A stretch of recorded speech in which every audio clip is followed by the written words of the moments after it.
The Pacific Heights mansion was unnervingly still for a Tuesday night. It wasn't silent. The low hum of the smart home system was a constant presence, but it was muted, as if the thick San Francisco mist crawling over the Golden Gate had seeped through the panoramic windows to swallow all sound. I laid a hand over the tight curve of my belly, where our son was practicing his acrobatics, and watched the distant city lights dissolve into a blurry, indifferent glow.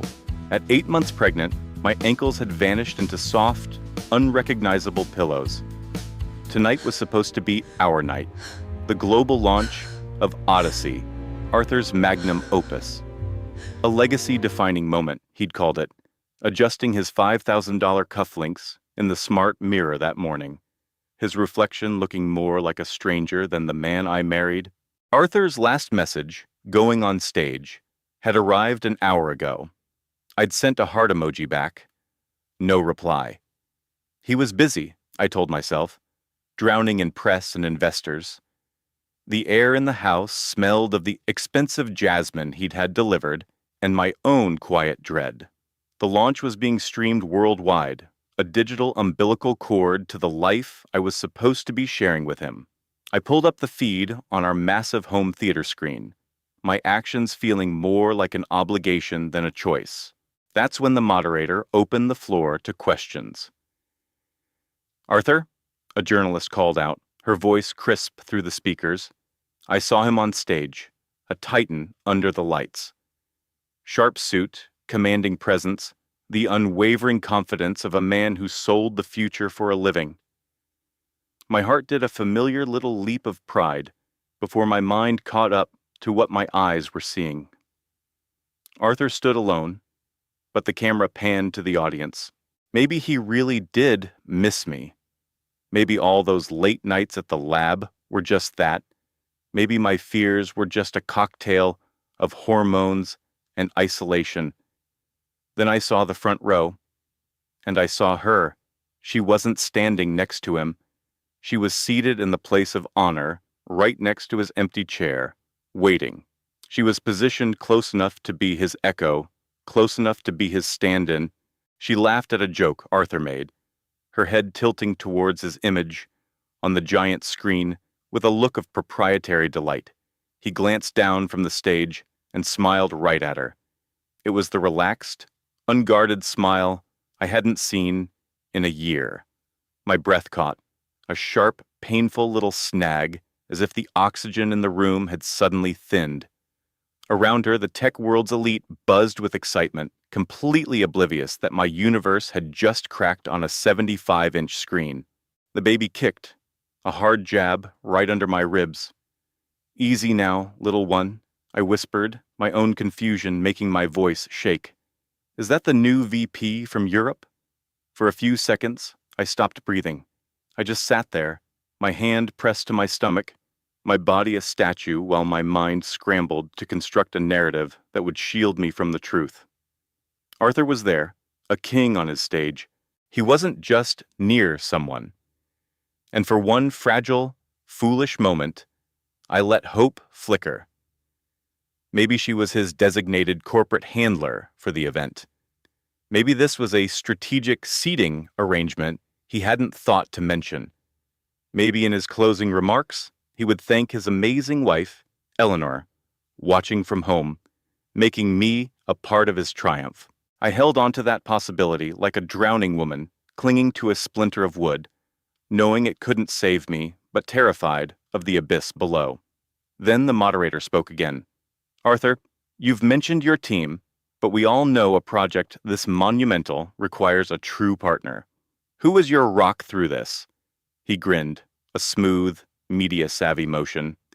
"You're right," he said, his gaze sweeping the crowd and landing squarely on her. "Isla Thorne, my head of product," he announced. She was the vision. The camera zoomed in on her as she offered a modest smile. But it wasn't the words. It was the look that passed between them, an electric arc of shared history that had nothing to do with code. My stomach clenched. This wasn't a boss praising an employee. It was a man acknowledging his other life. The baby did a full somersault. "Oh!" I breathed into the empty room. "Why is he looking at her like that?" I tried to swallow past the lump in my throat, but it wouldn't move. My lips parted, but no sound came out. I was afraid to take a full breath, certain I would shatter. I saw the bracelet on her wrist as she raised a hand. A delicate weave of rose gold I recognized instantly. Her fingers touched her throat, a self-conscious gesture that drew the camera's attention to the jewelry. That's when it landed, not as a suspicion, but as a fact, cold and undeniable. He hadn't wanted me there to protect my health. He hadn't wanted me there because my seat was already taken. The beautiful house felt like a gilded cage, its stunning views a cruel joke. Every congratulatory notification that lit up my phone felt like a physical blow. Every round of applause from the stream scraped against my nerves. I should have turned it off. I should have shielded myself from the rest. But my hand was frozen, paralyzed by a sickening need to see just how completely Arthur was prepared to erase me. And then the camera moved in for a final close-up. His eyes met the lens, and for one terrifying second, it felt like he was looking right at me. There was no apology, no regret, only victory. The woman, Isla, stood up to join him, her face radiating a shared triumph. Her eyes flicked from him to the camera, assessing, celebrating, claiming the moment. He straightened his tie, the picture of a man who had conquered the world and was sure he'd gotten away with it. I saw her with blinding clarity only after Arthur beamed at the camera. Until that moment, she was a blur in a designer dress, a threat my mind refused to acknowledge. But once his gaze found hers and his smile turned personal, my focus narrowed on her with cold, surgical precision. She was younger than me, not by much, but by enough to matter under the unforgiving glare of high-definition cameras.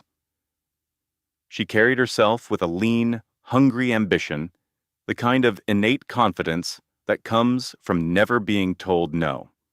Her dress was minimalist couture, her makeup an understated mask of perfection, her hair styled with an artist's touch. She moved to his side on the stage and accepted his touch on her arm.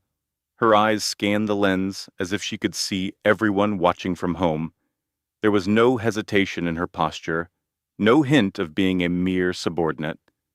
There was only a brief, brilliant smile, then a flicker of understanding, and then something more, a quiet staking of a claim, not just on Arthur, but on this entire victory, as if she were the one who had made it all possible. She didn't shy away from the spotlight. She didn't look like an employee. Instead, she angled her body towards his, her shoulder brushing his arm. It was subtle, but it was a clear broadcast, a silent declaration. Arthur began to speak again, answering one last question, gesturing toward Isla as he praised her pivotal role. She listened with her head tilted, her eyes locked on him, her lips curved into a portrait of pure devotion. It was a masterclass in performing partnership. A powerful kick from our son finally broke my trance. "Oh, my love," I whispered, my voice cracking. "Who is she?" The question echoed in the vast, silent house. I bent over, clutching my belly as if to protect him. My heart hammered against my ribs. I scrambled for words that wouldn't scare the child inside me, for a lie that felt less like poison than the truth. "She's just someone from Daddy's company," I murmured. Isla watched Arthur with unwavering intensity, a study in adoration. She was absorbing his success, gauging the crowd's reaction to them as a unit, and deciding, I was sure, if she was the kind of woman who would make a scene or simply take what she wanted. I refused to give her the drama.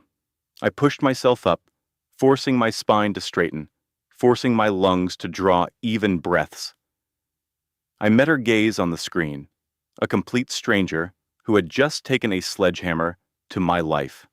I saw it then. She believed she had earned this. Not just the man, but the entire empire that came with him, the prestige, the power, the role of his essential partner.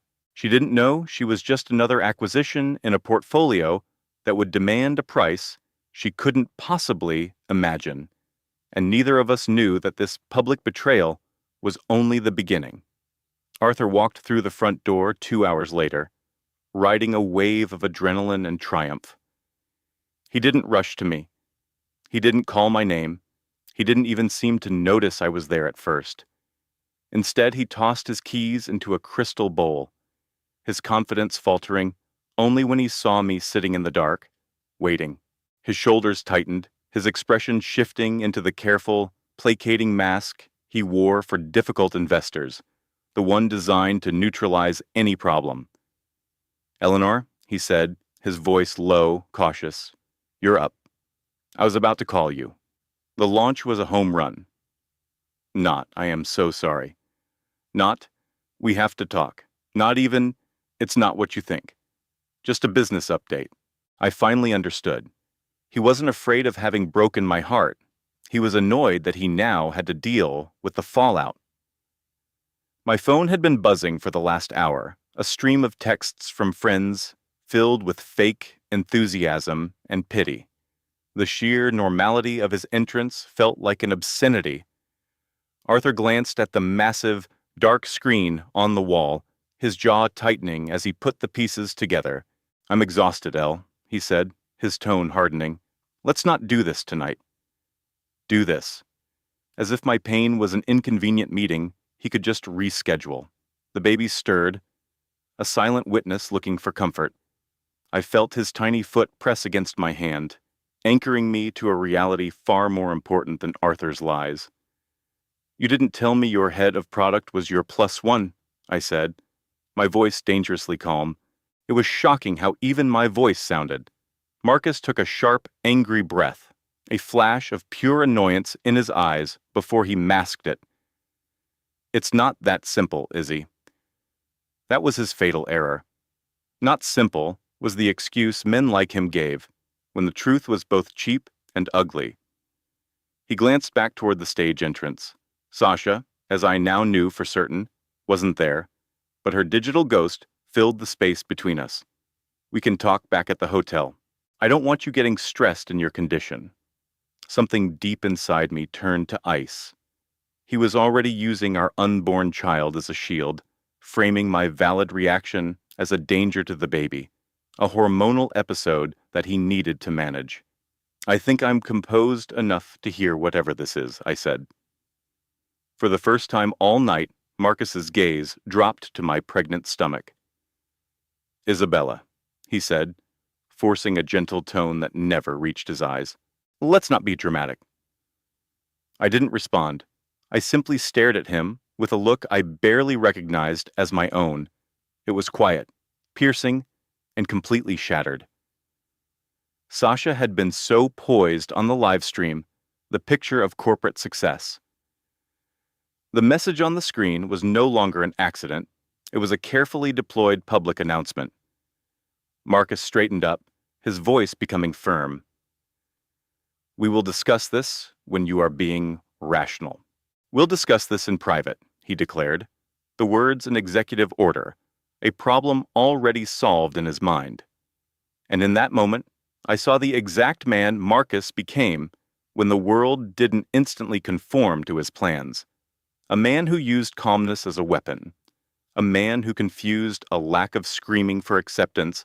A man utterly unaware of the sheer magnitude of everything he was about to lose. Marcus's forced smile hung in the buzzing backstage air, as thin and brittle as a silicon wafer. He paused, looking for Lily's reaction, probably hoping for a hug or a mumbled word. Anything to prop up the fantasy that this was all under his control. Lily gave him nothing.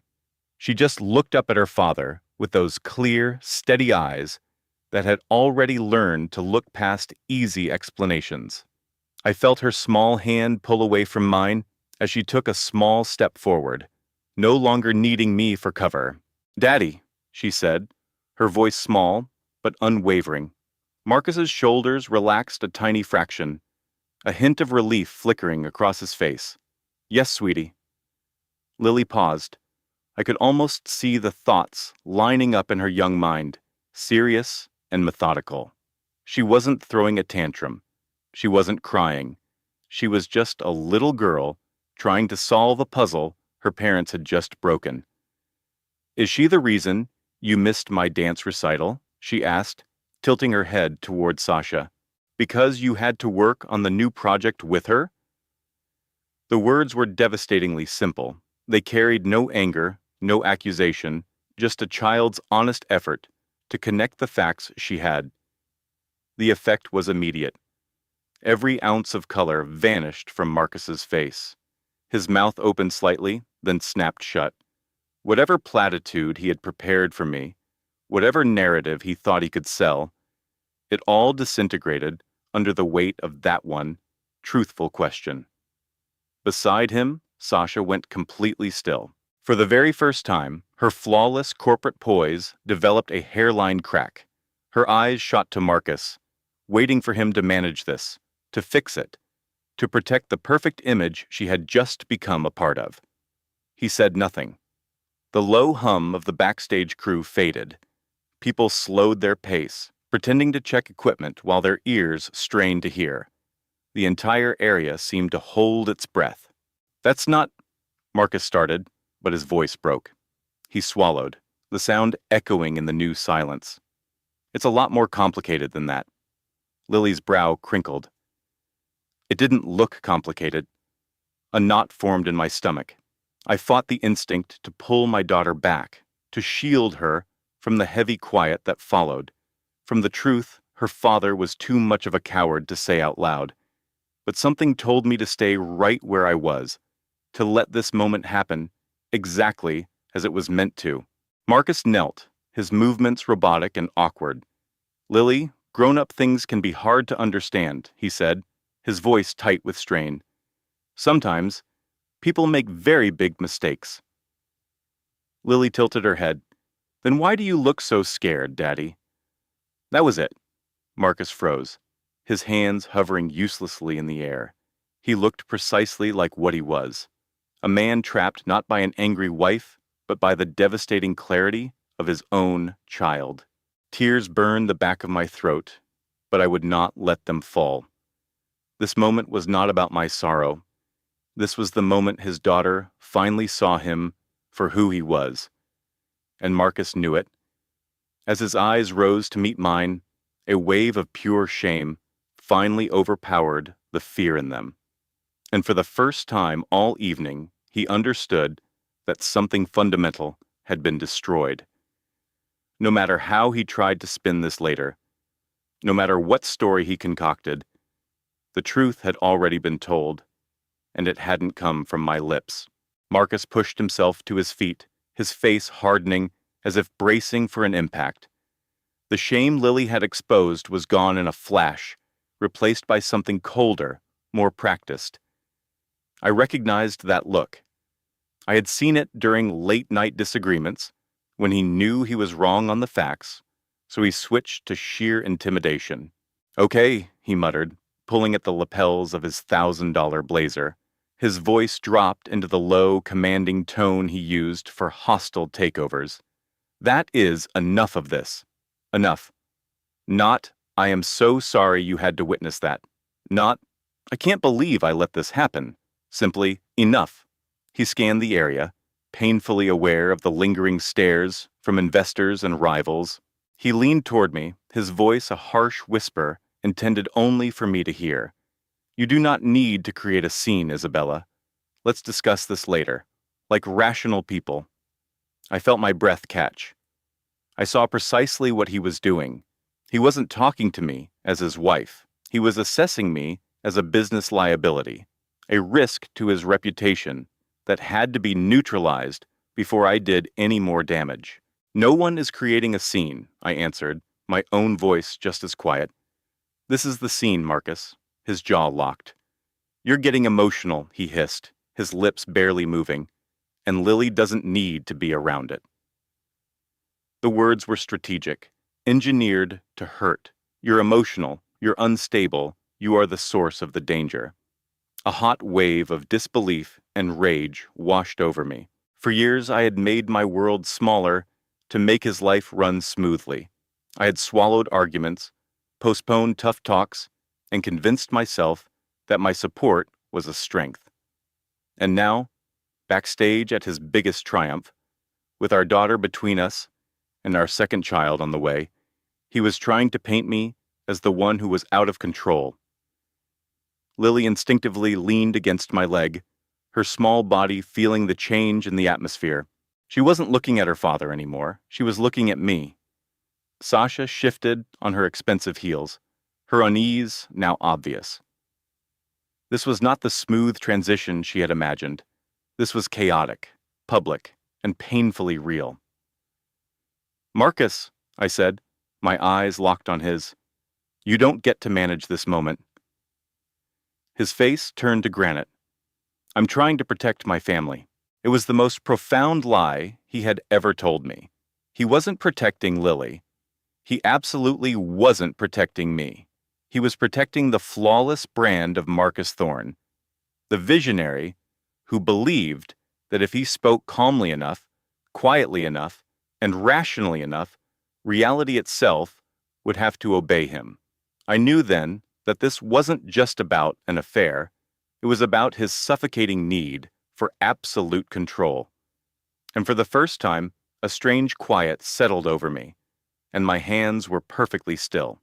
If I let him silence me now, he would use my silence to define me for the rest of our lives.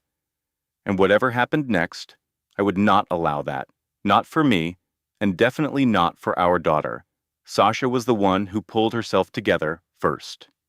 While Marcus and I were locked in our silent battle, she subtly recalibrated her posture, as if reminding herself of her role in this drama. Her shoulders went back, her chin came up, and she smoothed an imaginary crease from her silk dress. The action was minor, almost graceful, but it sent a message with savage clarity. She was not leaving. Her eyes met mine again, this time with no attempt to look away. There was no defiance, no shame, just a cool, analytical curiosity, as if she were a strategist observing a plan that had hit an unexpected snag. Then she smiled. It was not a smile of victory. It was tiny, controlled, an expression so rehearsed, it might almost have been mistaken for sympathy. But underneath it lay a terrifying certainty. She believed this moment, and this man, were already hers. "Marcus," she said, her voice a soft purr as she finally laid a hand on his arm. "Darling, we're going to be late for the board debrief." The touch was an act of ownership. The darling, a public claim. She said it like a gentle reminder, not a request. Marcus flinched, but just for a second. His eyes darted from Lily to my face, and then down to Sasha's perfectly lacquered nails on his tailored suit. I watched him run the calculation in his head, weighing this messy, immediate confrontation against the path of least resistance. He did not remove her hand. Instead, he gave a short, rigid nod. "Just give me 1 minute." Sasha took a half step back, but her faint smile didn't falter as she turned, completely certain of the outcome. As if she knew, with absolute conviction, that he would follow her. It hit me then that she wasn't nervous at all. She wasn't scared of me or this awful scene. She had already written the ending to this story in her head. In her version, Marcus would handle me. He would placate me, make empty promises, and then he would leave with her. I would be demoted to an issue to be managed later, emotional, inconvenient, but ultimately, a figure from his past. She saw herself as the reward waiting for him at the end of this unpleasantness. Lily tugged on my shirt, her voice a whisper. "She looks very confident." I swallowed hard.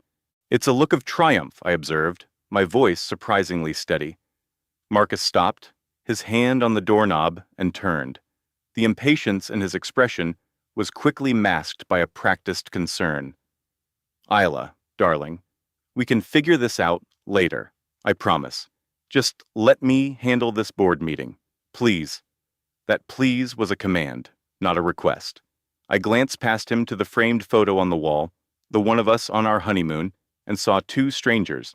In that moment, a profound and chilling understanding washed over me. It wasn't just about the affair. Serafina believed she was winning because Marcus hadn't even bothered to craft a believable lie. He assumed my compliance. He was walking out that door to his meeting, leaving me to quietly accept the wreckage of our life. What they both failed to comprehend was that his arrogance wasn't a show of strength. It was a tactical blunder of epic proportions, a miscalculation that would unravel everything they thought they had secured. I didn't scream or throw anything. My stillness seemed to disturb Marcus more than any outburst would have. He was braced for tears, for accusations he could label as pregnancy hormones. He had a playbook for managing my emotions. He was utterly unprepared for my quiet composure. I held his gaze, not with rage, but with a detached calm that felt utterly foreign. "All right," I said. The single word hung in the air between us, stripped of any warmth, heavy with finality. Marcus looked genuinely baffled, as if I'd spoken in a different language. You're okay with this?" he stammered. I offered a small, empty smile. "I understand." I didn't need to shout to be heard. The silence in our San Francisco penthouse felt absolute, thick with the unspoken truths that had finally surfaced. My hand went to my stomach, a subconscious gesture of protection. I could feel the faint, butterfly-like movements inside, a secret conversation just between us. The life I was nurturing felt more real than the man standing before me. "I'm going to go pack a few things," I said, my voice even. "I need some space." His relief was palpable, a slight slackening of his shoulders. That easy acceptance was a sharper pain than any angry word could have been. I turned and walked toward the bedroom, the plush carpet silencing my footsteps. The weight of this decision was immense, a physical presence in the room. I grabbed a small suitcase from the closet, the leather cool beneath my fingers. I took my laptop, my passport, and without looking back at Marcus, I left the home we had built together. The heavy mahogany door clicked shut, the sound echoing in the opulent foyer. Marcus. I didn't glance back. Each step across the polished marble was a deliberate severing of the past, a life lived 30 floors above the glittering bay. The distant clang of a cable car drifted up, a sound from a world that was suddenly no longer mine. I kept my eyes fixed on the elevator doors. If I turned, I would see the abstract painting we bought in Paris, a swirl of colors that once represented our future. None of that mattered now. What mattered was the insistent flutter beneath my hand, the tiny, persistent life that depended on me to navigate a world that had just been torn apart. As I stepped into the descending elevator, my phone vibrated in my pocket. I ignored it. Not yet. Marcus could wait. His web of logical-sounding lies could wait. The apologies, the justifications for his betrayal, all of it was trapped behind that locked door. Because as I moved silently down through the steel and glass tower with my unborn child, a powerful truth crystallized. Leaving wasn't a retreat. It was the first strategic move I had made in a 7-year partnership that had become a cage. And though I had no plan for the next hour, much less the next 8 months, I was certain of one thing. The terms of my life would no longer be set by him. The hotel room was anonymous and smelled faintly of bleach, the view a sterile landscape of other people's windows. The exhaustion I'd been holding back finally crashed over me, a physical ache that settled deep in my bones. I lay on the stiff, unfamiliar duvet for what felt like hours, a hand on my belly, drawing strength from the tiny life within. Only then did I take out my phone, steeling myself for the inevitable onslaught. 3 missed calls, 8 text messages, all from Marcus. I swiped them away. Instead, I opened the banking app for the joint venture account I managed, a small Napa winery we were developing. It was my project, my passion. The screen loaded, then refreshed. A wave of nausea, cold and sharp, rose in my throat. The account balance was zero. A complete buyout had been executed that morning. The funds were transferred to a numbered corporation based in the Cayman Islands. My seed money, the inheritance from my father, I had invested with such hope. Gone. For a long moment, the world went silent. My breath caught in my chest, a painful, crushing pressure. I refreshed the app again and again, hoping it was an error. It wasn't. This was intentional. This was a scorched earth tactic.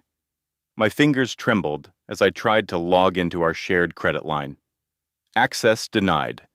A pop-up message appeared. Your permissions have been revoked by the primary account holder. Marcus hadn't just betrayed our marriage. He had financially gutted me. My phone lit up, an email from his assistant. Subject, next steps. Please find attached the proposed settlement terms. Contentious. He didn't want this to be contentious. I stared at the clinical phrase, my vision blurring. Terms, as if our life was a corporate merger gone wrong, as if he hadn't just executed a financial decapitation, leaving his pregnant wife stranded. I looked around the generic hotel room, at the bland art, and my one small suitcase. For the first time that day, a raw animal fear clawed its way past the shock. I had no access to money, no family on this coast, and the only person I knew to call was the man who had just declared total war. I sat on the edge of the bed until I was shivering, replaying the moment of discovery, the shared family tablet on the kitchen island, the calendar notification that popped up, Carmel Getaway, S. He hadn't even bothered to hide it. Now his ruthless efficiency was sickeningly clear. He hadn't anticipated me seeing the booking before his meeting. I curled onto my side, pulling the thin hotel comforter around me, and stared at the dark city skyline until my vision blurred. And somewhere in the hollow space left by shock, a different emotion began to solidify.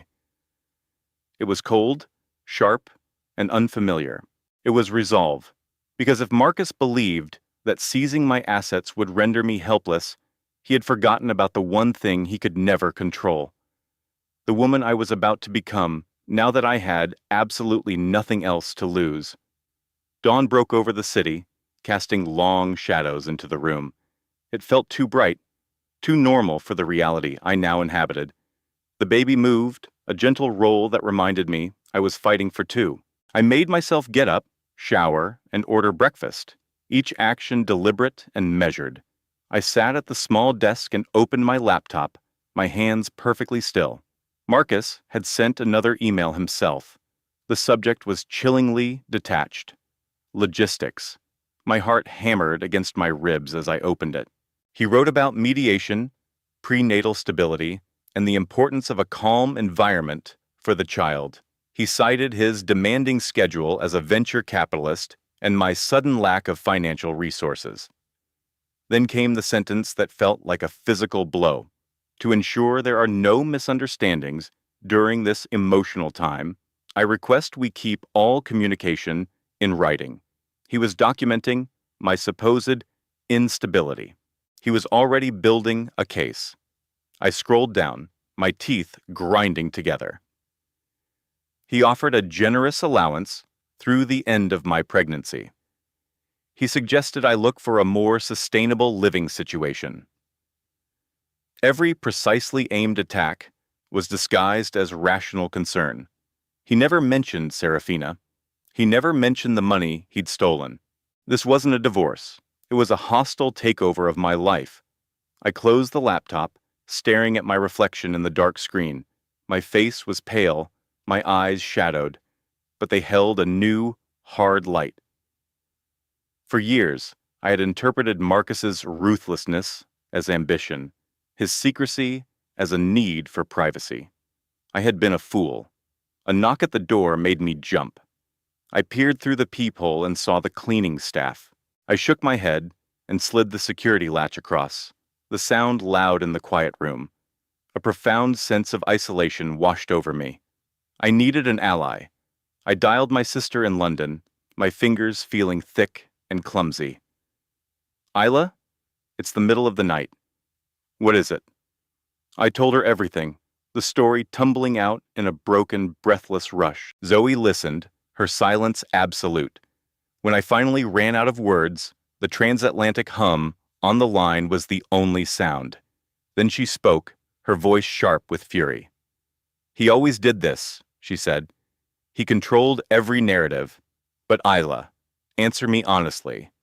When did you last make a decision without first considering his reaction? The question hit me like a physical blow. Marcus was convinced he had the upper hand with his money, his lawyers, and the element of surprise. He believed sterile emails and corporate speak could sanitize his cruelty.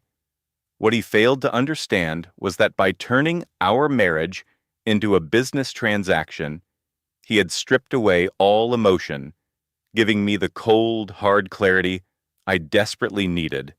I was finished trying to appeal to the heart of a man who didn't have one.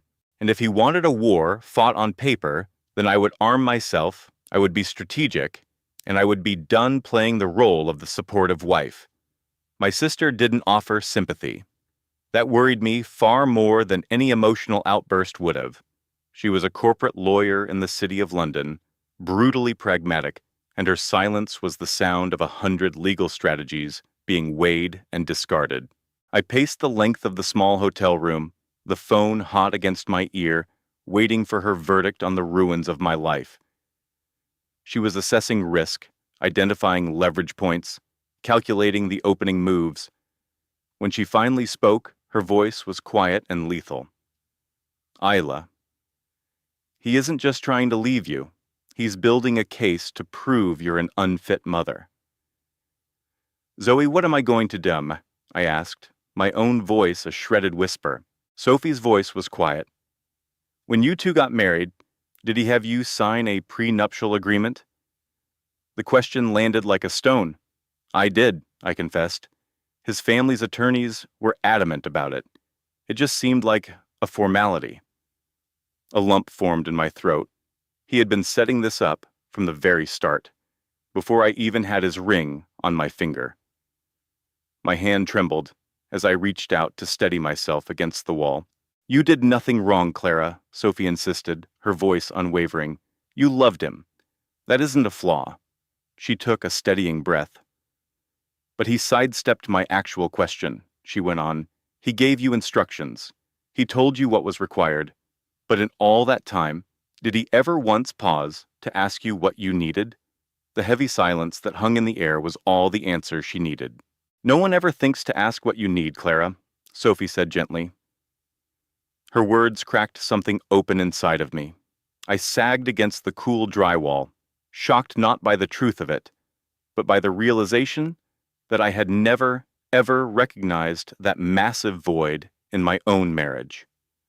I've seen it for years, Sophie pressed on, her voice gaining conviction. Leo directs, Leo chooses, and you just make it work. But no one is ever looking out for you. A single warm tear cut a trail down my face. I brought my free hand to my belly, trying to hold my fracturing world together. I'm fine, I breathed, the lie sticking in my throat. I need to be. I know you do, she replied, but I'm so glad you can finally see it now. She gripped her phone tighter, trying to bridge the distance between us. I'm getting you on a plane out here. In that instant, a thought that was both terrifying and liberating struck me. Leo hadn't just underestimated my strength. He had completely forgotten about my sister, because for the battle that was about to begin, the lawyers, the motions, the bitter negotiations, he had absolutely no concept of the force he had just awakened. The most credible witness to his true nature was already in my corner, and she was gearing up for war. I met Ms. Anya Sharma because of a referral. From my sister, naturally. Sophie had simply texted, You're flying to San Francisco. Your appointment is set. She's the absolute best. Her office occupied the top floor of a sleek glass tower, the kind of place where family empires were methodically dismantled with cold, legal precision. I sat in the reception area, my fingers wrapped around a cup of tea I couldn't stomach, feeling utterly out of place. "Clara?" a sharp voice called. I glanced up. She was perhaps in her early 40s, projecting an aura of confidence that was effortless. Her eyes were piercing and bright, evaluating me not with sympathy, but with a calm, focused power. "Don't get up," I said, gesturing toward the open chair. "Thank you." She offered a quick, professional smile and sat down, setting a slim, modern tablet on the glass table that separated us. We exchanged pleasantries about the persistent fog and the overpriced tea. The conversation was entirely forgettable until her eyes fell on my phone, where I'd been staring at a screenshot of a recurring calendar event at a boutique hotel, and her polite demeanor vanished. "Leo Vance," she stated, her voice suddenly hushed and intense. My entire body seized up. How could you possibly know his name?" She studied me for a few beats before releasing a long, tired sigh. "This is what I was worried about." A cold dread coiled in my gut. Worried about what? She didn't answer immediately. Instead, she offered a hand. "I'm Anya Sharma. I'm a family law litigator." That explained the confidence. I pressed her for more. Anya leaned back, her gaze locked on mine. "5 years ago, I handled the divorce for his first wife," she said, her words dropping like ice cubes into the silence. The world around me seemed to recede into a low buzz. "I'm familiar with his methods," she continued, "the extravagant gestures that serve to isolate, the sudden opportunities that are really financial traps, the patronizing sense of calm he adopts when he's been caught." My pulse throbbed in my ears. "You're telling me he's done this before?" She gave a short, decisive nod. "The players change, but the game plan is identical. I knew the pattern the second you said his name." I braced for a wave of anger, of hopelessness. Instead, what crashed over me was something else entirely: validation. Not because my hurt was any less, but because, for the first time since that calendar notification popped up, I knew I wasn't going crazy. Anya pushed her business card across the table. "I'm not trying to convince you of anything," she said plainly. "But our meeting feels far from coincidental, and I am certain you do not deserve what he has planned for you." My eyes moved from the stark, elegant card to her face. "What do I do?" Her expression was resolute. "I suggest you stop reeling from the blow and start building your case." As my hand closed over that small rectangle of cardstock, a profound sense of clarity washed over me. Leo had a strategy for my grief. He had a contingency for my fury. What he had no contingency for was me, sitting in the office of the one person on Earth who had already witnessed his entire destructive process from start to finish. Anya didn't rush me. That was the first thing I registered as the city noise hummed outside our quiet bubble. She let the silence stretch, giving me the space to absorb it, to feel the panic, and to decide if I wanted sympathy or an arsenal. "I'm not asking you to rely on my word alone," she said finally. "I am asking you to consider the evidence." I gave a slow nod. She unlocked her tablet and pulled up a file, turning the screen toward me. It wasn't a legal document, but a flowchart, a timeline of actions, names linked with arrows. "It starts here," she explained, tapping the screen. "Sudden work trips that can't be explained. Over-the-top gifts that create a sense of obligation. After that, he begins the exit strategy." My stomach twisted into a knot. "He starts shifting assets," she went on, "not in large, traceable amounts. Small transfers, little by little, until you eventually realize the financial ground beneath you has vanished. Then his personality changes. He becomes understanding, thoughtful, almost condescendingly gentle. I pictured Leo's last text. "We'll get through this." I clench my fists under the table.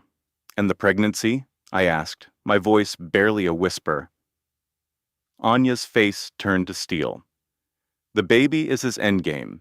He will frame his concern as him being the more stable parent. He'll leverage your pregnancy, your hormones, your fragile emotional state against you. He'll paint himself as the sole rational adult in the situation." It took all my effort to ask the next question. "Did he succeed with the last one?" She hesitated, her focus shifting inward. "For a time, yes," she admitted, the words heavy with memory. "My client's divorce was brutal," she clarified, "but I saw his playbook. I watched how he convinced brilliant, capable women to doubt their own perceptions, while he maintained a perfect facade of reason. By the time they realized what was happening, they were already playing defense, just reacting to his calculated moves instead of making any of their own." A cold, sharp clarity pierced through my fear. "He thinks I'm going to have a breakdown," I said. The words barely audible. Anya nodded once. "He's counting on it."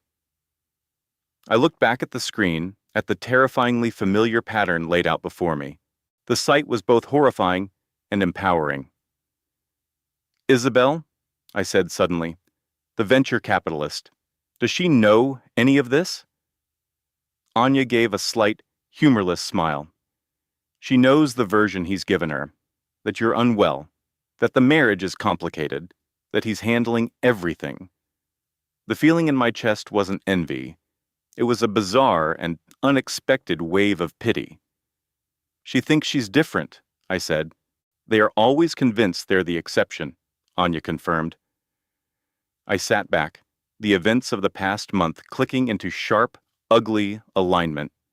The calendar invite, the recent spells of silence, the new investment property he'd put in my name, the placating messages. Leo wasn't scrambling because he'd been caught. He was methodically carrying out a demolition he had planned long ago. And the most chilling part wasn't his belief that he was smarter than me. It was his absolute certainty that I would never see the design until my entire life was a pile of dust. I met Anya's eyes. "So, what's the counter when your opponent already knows your entire strategy?" She slowly turned the tablet back toward herself. "Then you change the terms of the game." For the first time since my world had shattered, I felt something solid beneath me. It wasn't hope. It was a plan. I didn't reach out to Leo after leaving Anya's office. That was the first decision he was completely unprepared for. Instead of flooding his phone with furious texts and desperate calls, I did something profoundly more unsettling to a man like him. I went quiet. I still answered his messages, but only after letting hours pass. My responses were bland, agreeable, and brief, a perfect imitation of the compliant wife he was hoping to document for the court. While he thought I was falling apart, I was gearing up. Anya put me in touch with a forensic accountant. I started rerouting payments from my graphic design projects to a new private bank account. Together, we began tracking every asset Leo had recently transferred or sold, building a precise record of his financial chess moves. I never breathed a word of it to him. I was simply gathering my facts. At night, when the city lights shimmered outside my window, I would sit with my laptop, drinking chamomile tea and poring over California family law, landmark custody rulings, and negotiation tactics. I was becoming fluent in a new language, one where a reasonable text was evidence of manipulation and strategic silence was a demonstration of strength. Leo sent another message. "Glad we can approach this like mature adults. Important to stay amicable for the baby's sake." I almost laughed out loud. He read my calm cooperation as a sign of surrender. He perceived my civility as weakness. He mistook my silence for shock because it was the only character he'd ever allowed me to play. Anya had coached me to be patient. Men like Leo get careless when they're convinced they've already secured a win, she had told me. Let him have the room to expose himself. And so I did. I agreed to an initial meeting with a family mediator. I never mentioned the calendar invite. I never challenged his version of events. I let him talk about market strategies, 5-year plans, and building a legacy for our unborn child, knowing every word was just data for the case file. Meanwhile, my lawyer, Ms. Davies, submitted the formal discovery requests, a quiet, procedural step he couldn't ignore.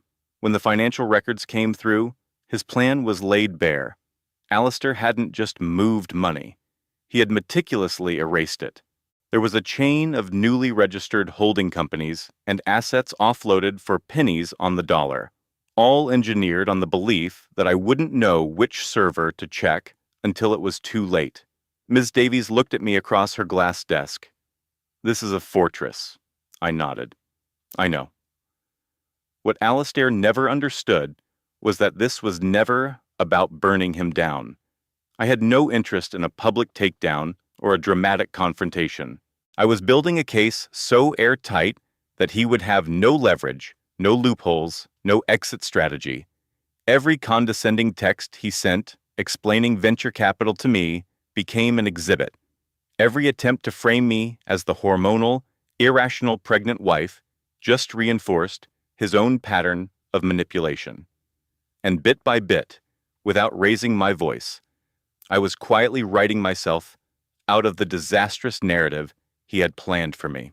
By the time he realized I was no longer reacting but executing, the rules of the game had already changed.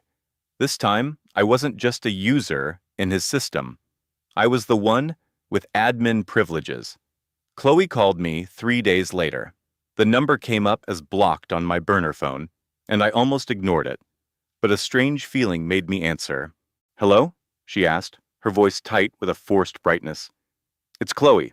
I was a consultant for Alistair's Nexus project." Project. I shut my eyes for a moment. I remember. A tense pause hung in the air. I wanted to call," she began, faltering. "I think this has all been a massive miscommunication. Alistair is under incredible pressure with the new funding round."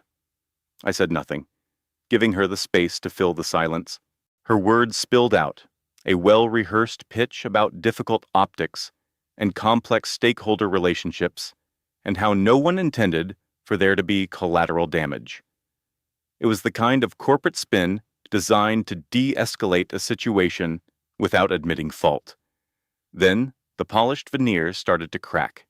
"He isn't responding to my slacks," she said, her tone sharpened by frustration. He said we need to firewall our communications for now." And there it was, the part of the product roadmap she had never seen. Alistair hadn't chosen her over me. She was just a feature, a temporary integration meant to help him pivot from one life to another. Now that the pivot was proving difficult, he was jettisoning non-essential assets. "I see," I said, my voice perfectly level. Chloe huffed in frustration. "It's just not right. He gave me equity promises." I fought the urge to laugh. Instead, I asked, very gently, "Did he ever give you any of that on a term sheet?" The dead air on her end of the line was the only confirmation I needed. She tried to rally. "He told me you were having a hard time, that the divorce could get contentious, and he had to manage the optics for the board." All the anger in me was gone, replaced by a cold, hard clarity.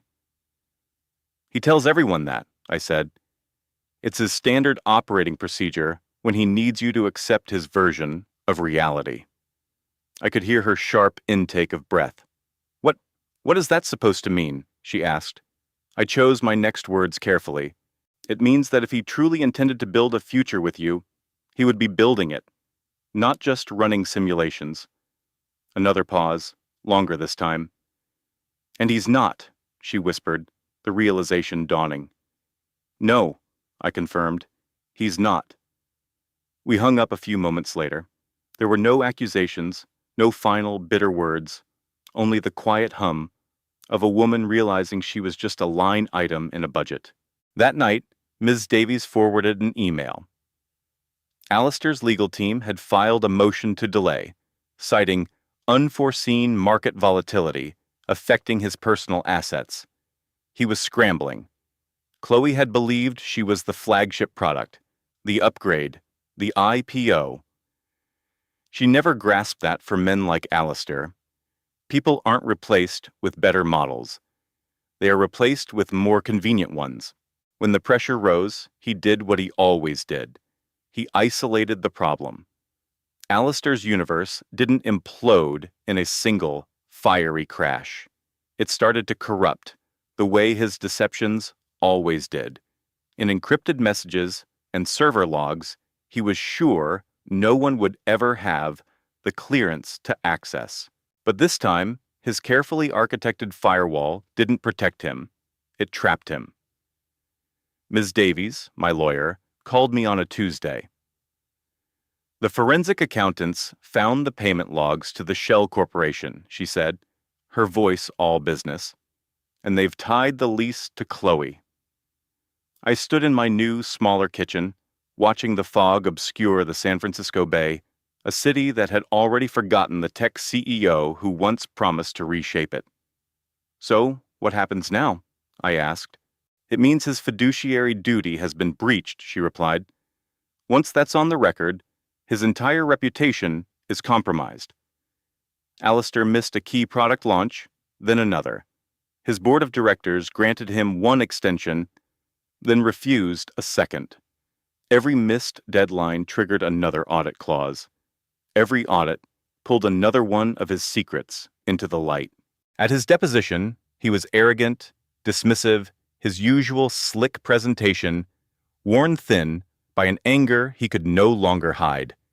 The man who lectured on disruptive innovation couldn't explain his own chaotic data trail. His answers became defensive, his logic flawed. That's when Ms. Davies cut in. Mr. Vance, she said calmly, this entire proceeding is about establishing a clear chain of custody. Custody? The word hung in the sterile conference room, an accusation he couldn't debug. Weeks later, the judge's ruling came down. A full, court-appointed audit of all his personal and corporate assets. Immediate repayment of all funds funneled to the Shell Company. I was granted sole custody of our infant son, Owen, with Alistair's visitation rights suspended, pending a court-ordered psychological evaluation. It wasn't the revenge I'd wanted, but the security the evidence demanded. Marcus tried to salvage things, making frantic calls to the network, but it was a futile effort that was quickly shut down. The professional implosion was immediate. The network announced his show was taking an unscheduled hiatus for personal reasons. His profile was scrubbed from the upcoming Chicago Food and Wine Festival website. Invitations to culinary events stopped coming. The up-and-coming chefs he'd mentored suddenly stopped answering his texts. I took no pleasure in it. I watched from a distance as the culinary empire he built on precision and public adoration collapsed under the weight of his own secrets. He had always operated as if consequences were for lesser, messier people who couldn't control their appetites. He never dreamed they'd arrive at his perfectly set table. The last text he ever sent me buzzed on my nightstand late one evening. I never projected this outcome. I read it, then set my phone aside. This was always the only possible outcome. He just couldn't see it because, up until now, someone else had always absorbed the cost of his mistakes. As I placed Owen in his crib that night, he stirred and looked up at me. Are we safe now, Mommy? Yes, my love, I whispered, my voice steady. We are. And for the first time since I found that encrypted folder, I knew it was the absolute truth. Alistair had lost the one asset he valued above all else, his flawless reputation. And for that, there was no recovery plan. Our apartment was a tiny fraction of the size of the penthouse we'd left. The windows faced a quiet courtyard instead of the Golden Gate Bridge, and the floors creaked if you walked too quickly, but it was ours. It was filled with light, and it was 3 blocks from Owen's daycare. When we moved, we brought only what fit in my car, along with a deep sense of calm I hadn't felt in years. As it turned out, peace required very little storage space. Our lives found a new, gentle rhythm. Mornings were no longer a rush against a punishing schedule. I would drink my coffee while Owen sat in his high chair, pointing at squirrels and mashing avocado into his hair. I worked from a little desk in the corner, the sound of my keyboard a quiet counterpoint to the city outside. No one was second-guessing my decisions. No one was correcting my tone. No one was trying to convince me that I was misremembering things. In the evenings, after Owen was asleep, I'd sit on the sofa with a book, listening to the hum of the refrigerator without bracing for the sound of a key card at the door. I didn't miss the stark, echoing silence of the penthouse. I didn't miss the constant, low-level anxiety that passed for ambition. I didn't miss the way I had learned to edit myself before I even spoke. This new freedom was far quieter than I had ever dared to hope. Ms. Davies would call sometimes, not as my lawyer anymore, but as a friend. "You sound happy, Alara," she said on one of our calls. I hadn't realized how much I needed to hear someone else say it. Alistair became a ghost in the machine, his existence reduced to scheduled emails and formal requests filtered through our attorneys. He no longer demanded to be understood. He no longer offered complex rationalizations. His control over my life was gone, and with it, the unshakable certainty he had once worn like armor. Owen was the one who saw the difference in me first. "You smile with your eyes now," he said one afternoon, while we were building a very unstable tower of blocks. "Do I?" I asked, caught off guard. He nodded with the seriousness only a toddler can possess. "Yeah, all of them." A real laugh escaped me, and I was struck by how right he was. I wasn't richer. I hadn't been saved by anyone. I wasn't suddenly fearless, but I was stable. I paid my own rent. I made my own decisions. I trusted my own instincts without needing a second opinion. The existence we were carving out wasn't for public applause. It was genuine, and it belonged only to us. There are nights in the deep quiet when my thoughts drift back to that woman staring at a car's navigation screen, feeling her reality crumble with every tap on the map. I wish I could reach back in time and speak to her, not to promise it would be easy, but to assure her that her world would feel solid under her feet again, and that would be everything. I first saw Daniel on a sunny spring afternoon, a meeting born of pure coincidence. It was a charity fundraiser in a historic city park, the kind of event fragrant with blooming roses and alive with the sounds of a string quartet. Thomas was with his grandparents for the day, and I had ventured out on my own, determined to reconnect with the city I now called home. Daniel was serving small plates of risotto from a pop-up stall when I found myself drawn in by the aroma. He was in his element, not seeking the spotlight, but commanding it with a calm expertise. His voice was steady and inviting. He talked about sourcing ingredients from local farms, as if each vegetable had a biography, about transforming simple produce into something memorable, about crafting food that was meant to be shared. I lingered, listening for far longer than I had planned. All around us, people buzzed with praise for his cooking.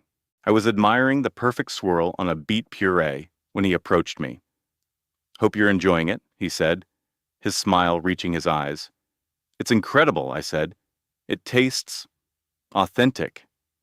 He gave a soft laugh. "Authenticity tastes a lot better than perfection."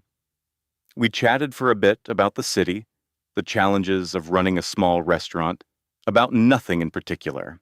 He never questioned why a woman like me was at a fundraiser by herself on a Saturday. He didn't brag about his restaurant's reviews or his culinary awards. He just seemed to listen. When I happened to mention Thomas, his face lit up with understanding, not sympathy. I have a daughter, he offered. She's with her mother this weekend. His tone was simple, a statement of fact without any sharp edges. We exchanged phone numbers with an ease that felt like a breath of fresh air. Over the next few weeks, our bond deepened in small, unhurried moments.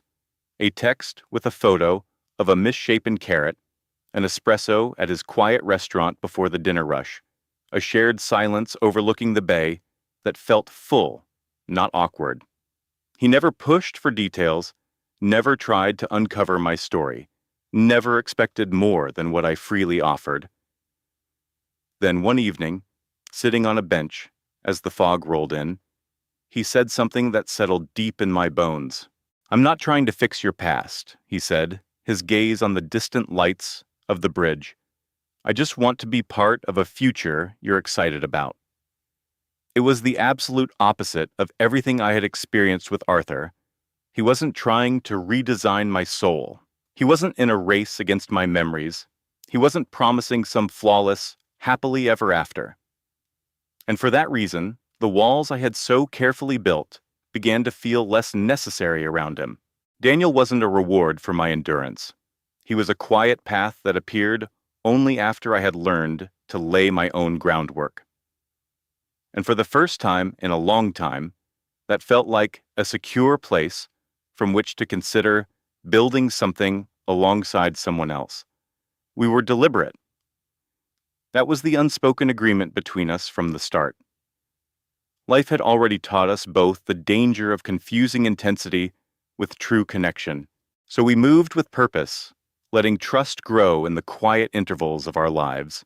Thomas met Daniel several months later, not as a prospective stepfather, but as my friend Daniel, who came over to teach us how to make fresh pasta and stayed to talk about superheroes. Daniel never tried too hard. He didn't try to be the cool new guy or dispense parenting advice. He was just present, he was kind, and he let Thomas decide the pace. One evening, as we were clearing the table after one of our pasta nights, Thomas looked at Daniel and said, "It smells like a real home when you're here." I felt a smile spread across my face, knowing precisely what he meant. Daniel just quietly wiped down the counter. The proposal happened on a normal Tuesday. We were in the small herb garden behind his restaurant, the air rich with basil and mint. Daniel turned to me and asked a question that was as honest and heartfelt as his cooking. "Eleanor, would you want to create a life with me?" he asked. "At our own pace." There wasn't a fancy ring or a grand gesture, only a profound sincerity in his gaze. My yes came without a hint of hesitation. Our wedding took place in that same restaurant garden. A few dozen chairs, herbs in terracotta pots, nothing for show. Thomas walked me down the stone path, holding the rings in a small olive wood box that Daniel had carved for him. As Thomas gave us the rings, he whispered, "You look happy, Mom. For real this time." It wasn't a blinding, triumphant joy. It was the kind that settles into your spirit and builds a home. Arthur was not a thought in my mind. He didn't need to be. He was a character from a novel I had closed years ago.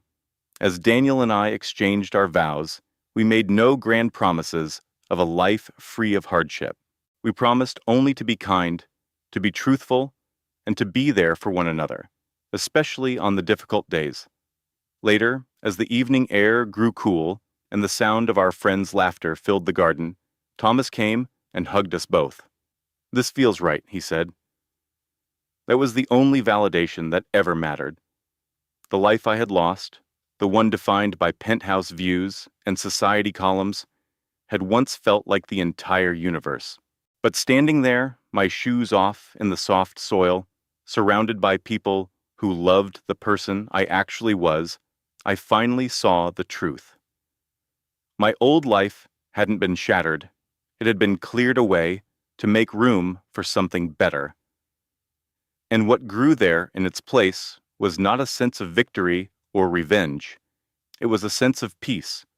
I found myself at San Francisco International again, 2 years later. A different airline, a different destination, but the same sterile gleam from the polished floors. The quiet hum of the oven timer was a sound that had become a comfort. A simple cadence to our evenings. This time Thomas looked up from his school project, a little taller, his hair falling into his eyes. Daniel was at the stove, stirring a pot, and he glanced over at me with a smile that was pure warmth. Not an assessment, but a simple, loving connection. I stopped, my hand reaching for a pan. The memory ambushed me, the exact spot in a different cavernous kitchen where my world had split apart, where an illusion had died, and a horrifying truth had been revealed, not with a click, but with a tap on a glowing screen. I remembered the ice in my veins, the way my hands had gripped the cold granite, the sickening clarity as I watched his denials crumble. Daniel noticed my stillness and came over. "You okay?" he asked gently. I forced a nod. "Yeah, just a ghost passing through." He didn't need to ask which one. He already knew. Thomas looked around our warm, slightly cluttered kitchen. That other apartment had an elevator that went right into the living room, he recalled, not with any longing, but with the curiosity of a child. "Yes," I said, my voice soft. "It did." He thought about it for a second, then said, "I'm glad we don't live there anymore." So was I. We ate dinner together, the conversation flowing easily, the smell of good food filling our home. Outside, the city lights twinkled, a million separate lives playing out, both ordinary and extraordinary. I realized then that the technology, the penthouse, the automated luxury, none of that was the real enemy. The prison had been the fantasy, the desperate need to be seen as perfect, the fear of losing that polished image, and the terror of admitting that the charming philanthropist I married was a man I didn't know at all. I had confronted that fear, not by growing a thicker skin, but by choosing to be vulnerable, by selecting a wonderfully messy, real life over a sterile, curated one, by walking away from that ivory tower when staying would have erased what was left of me. Arthur Vance became just another name in the business section, attached to a new luxury high-rise. He wasn't someone I forgave or someone I hated. He was simply no longer the narrator of my life. His story was his own. That chapter was finished. What mattered was what I had built in its place. A home filled with laughter, not silence. A partnership based on trust, not on appearances. A son who was learning that love is about being present, not about presenting a perfect image. As we washed the dishes, Daniel put his arm around my waist. Thomas began a silly dance in the middle of the kitchen, a huge grin on his face. This was our life. I glanced at the oven's glowing clock, a simple digital display, and then looked back at my family, a deep calm settling over me. Some endings break you into pieces, but others break you free. That afternoon in the garage had done both, and standing here in my own kitchen, I finally understood the full arc of my journey. I hadn't lost my life in that penthouse prison. I had escaped from it. As we bring this narrative to a close, let's reflect for a second, because if you have followed this story to the end, it's likely that something about this journey connected with you on a meaningful level. This was more than just a story of betrayal and wealth. It served as a powerful reminder that our most defining moments are often the ones that break us, because they are what allow us to rebuild ourselves into something more authentic and resilient. A core lesson here is found in Stoic philosophy. The thinker Seneca once wrote, "True happiness is to enjoy the present, without anxious dependence upon the future. The agony Eleanor endured was profound, but her transformation began not when she tried to control Arthur, but when she chose to reclaim her own dignity, her own story, and her own future over a life built on a lie. Another Stoic idea suggests that the obstacle is the way.